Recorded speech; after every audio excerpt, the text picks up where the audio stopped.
दोस्तों, वेस्ट बंगाल में एक न्यूज बहुत ज्यादा वायरल हो रहा है। संदेश खली हॉरर। एक्चुअली संदेश खली हॉरर की कहानी क्या है, आइए आपको बताते हैं। संदेश खली नाम का जगह एक वेस्ट बंगाल में है, जहां का एक नेता है जिसे बाहुबली नेता के नाम से जाना जाता है, जिसका नाम है शाहजहां शेख। एक्चुअली शाहजहां शेख एक बस कंडक्टर हुआ करता था, बस कंडक्टर का काम करता था। पर उसके चाचा जो थे उस टाइम एक पार्टी से जुड़े हुए थे, वहाँ के मतलब प्रधानी का इलेक्शन लड़ते थे और वहाँ पे उनका बहुत बड़ा दबदबा था। फिर ये शाहजहां शेख क्या हुआ, उनके साथ मिला और उनके साथ उन्हीं के कामों में जुट गया। फिर वो धीरे धीरे उन्हीं के साथ काम करते करते करते करते बहुत आगे चला गया। फिर उनका सीट वो संभालने लगा। फिर वहां से वो चुनाव लड़ा, फिर वो जीता। फिर उसके बाद से धीरे धीरे दबदबा बनाने लगा। अब उसका दबदबा बनाने का तरीका क्या था, वहाँ के युवाओं को इकट्ठा करता था। सारे युवाओं का इकट्ठा किया, किसी को बाइक चाहिए बाइक ले लो, किसी को नशे का पदार्थ चाहिए नशे का पदार्थ देता था, ताकि वो किसी भी तरह से उनको अपने ऊपर मतलब हावी ना होने दे और उनको अपने पास ही रखे, उनको बाहर नहीं जाने देता था, ताकि कोई दूसरी पार्टी के लोग उन लोगों को हायर करे और फिर उनसे कुछ गलत काम करवाए।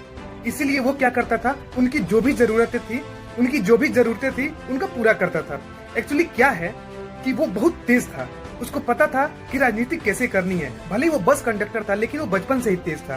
फिर वो धीरे धीरे करते करते ममता बनर्जी की पार्टी से जुड़ा, टीएमसी पार्टी से जुड़ा।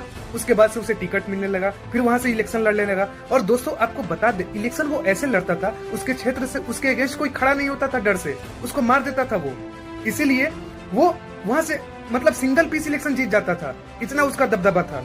फिर वो धीरे धीरे क्या हुआ कि अनाज जो वितरण होता है, अनाज वितरण में उसने दबदबा बनाया और जो भी अनाज लोगों को बांटता था उसमें 1 किलो पे 200 ग्राम वो लेता था। ऐसा बताया जा रहा है कि उसके पास अभी प्रॉपर्टी 1000 करोड़ प्लस की है, इतनी सारी प्रॉपर्टी बना के रखा है। फिर वो बहुत सारे लोगों का जमीन हड़पा, फिर वहाँ पे मत्स्य पालन का निर्माण किया, वहाँ पे वो तालाब बनवाता था, उसमें मत्स्य पालन करता था और वो सारा इलीगल जमीन था, कोई लीगल जमीन नहीं था उसका। फिर वो धीरे धीरे बहुत आगे चला गया। उसके बाद से क्या हुआ, महिलाओं पे शोषण करने लगा। वहाँ की जो अच्छी महिला दिख जाती थी उसको उठवाता था, उसके साथ यौन शोषण करता था और तब तक करता था जब तक वो सेटिस्फाइड ना हो जाए, उसके बाद उनको छोड़ देता था। उसके बाद अगर महिला उसके अगेंस्ट कुछ केस लिखवाने जाती थी तो वहाँ की पुलिस वाले भी उतना उस पर मतलब एक्शन नहीं लेते थे, वो भी इग्नोर कर देते थे।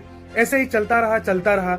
फिर आगे चल के एक बार तो ऐसा हुआ, एक महिला अपने बच्चे को गोद में लेके बैठी थी अपने घर के पास और उसको वो पसंद आ गई, उस बच्चे को उस गोद से निकाल के फेंक दिया और उस महिला को उठा के लेके चला गया। और वो महिला का हस्बैंड वहीं पे था, वो कुछ नहीं कर पाया बेचारा। उसके बाद उस महिला के साथ यौन शोषण हुआ, तब से जाके ये न्यूज है और बवाल में आ गया। फिर उसके बाद क्या हुआ, न्यूज पूरा वायरल होने लगा। फिर वहां की संदेश खली की सारी महिलाएं एकता में जुटी। उसके बाद से उन्होंने ये संकल्प लिया कि इस शाहजहां शेख को वहां से कैसे भी हटा देना है। फिर ये शाहजहां शेख को पहले ही पता चल गया कि उसके साथ कुछ गलत होने वाला है, तो वो संदेश खली के एक एक इलाके से वो वाकिफ है, क्योंकि वो पहले बस कंडक्टर रह चुका है, तो उसको चप्पा रास्ता पता है कहां से कैसे भागना है। फिर उसके बाद से क्या हुआ, सुंदरवन उसके पास में ही है, तो फिर वो सुंदरवन के रास्ते अभी जैसे बोला जा रहा है कि वो बांग्लादेश को चला गया है। और एक बार ऐसे ही हुआ था, एक बार और उसके ऊपर कार्रवाई हुई थी तो वो बांग्लादेश चला गया था। तो ऐसा भी अभी भी बोला जा रहा है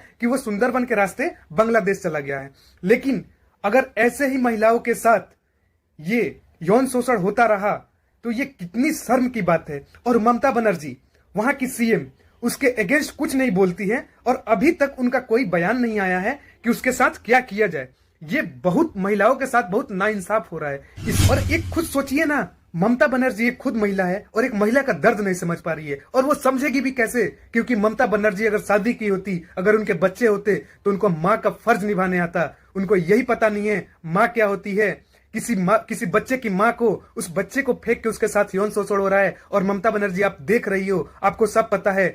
और कोई भी नेता हो, कोई भी बड़ा नेता हो, उसके नाक के नीचे क्या चल रहा होता है उसको सब पता होता है। और आप अभी तक इस चीज से वाकिफ ही नहीं हो, आप ये जानबूझकर ममता बनर्जी कर रही हो। ऐसा अगर कर रही हो तो इसका अंजाम आपको बहुत बुरा मिलेगा और बहुत जल्दी वहां की जनता आपको इसका अंजाम देगी। आप देखिएगा इस लोकसभा आने वाले इलेक्शन में।